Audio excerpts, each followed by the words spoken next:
शुरुआत क्या तो रब करीम जी बादशाही शहनशाही।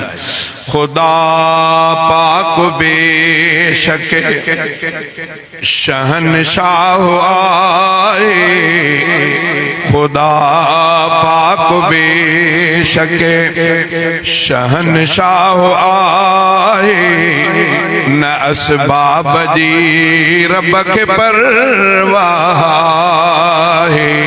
खुदा पाक बेशक ओए बिना पीउ जे ईसा पैदा कयाई, ऐं उनखे अञा ताईं ज़िंदह रखियाई।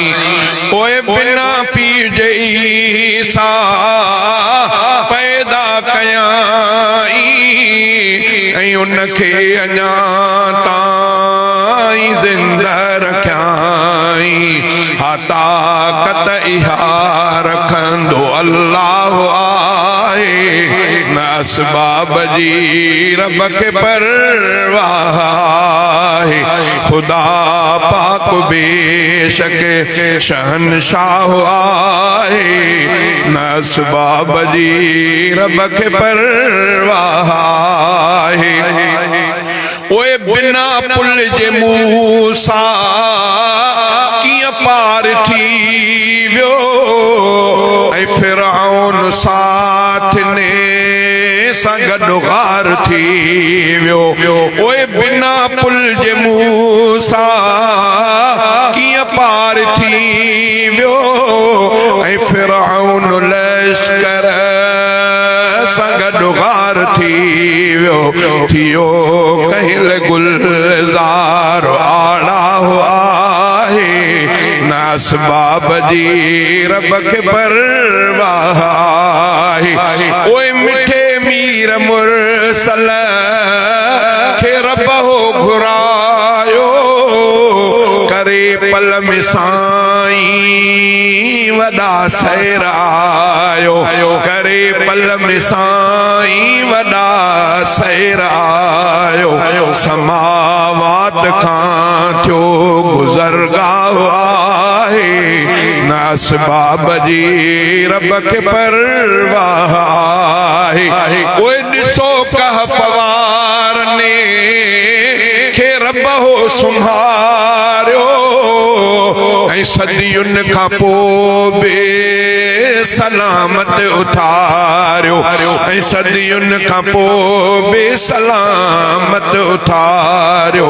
ईअं भी खणाईंदो रब साह आहे, न असबाब जी रब खे परवाह आहे। हू अध रात जो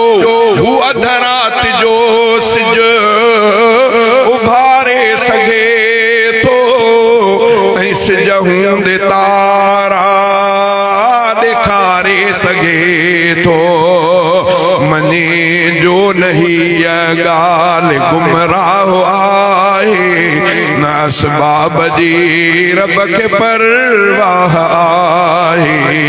खुदा पाक बेशक शहनशाह आहे, न असबाब जी रब खे परवाह आहे।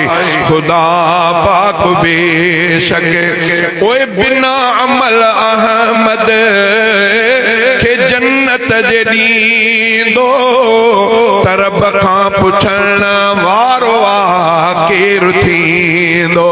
ओए बिना अमल अहमद खे जन्नत जे ॾींदो, त रब खां पुछण वारो आहे केरु थींदो। त रब खां पुछण वारो आहे केरु थींदो।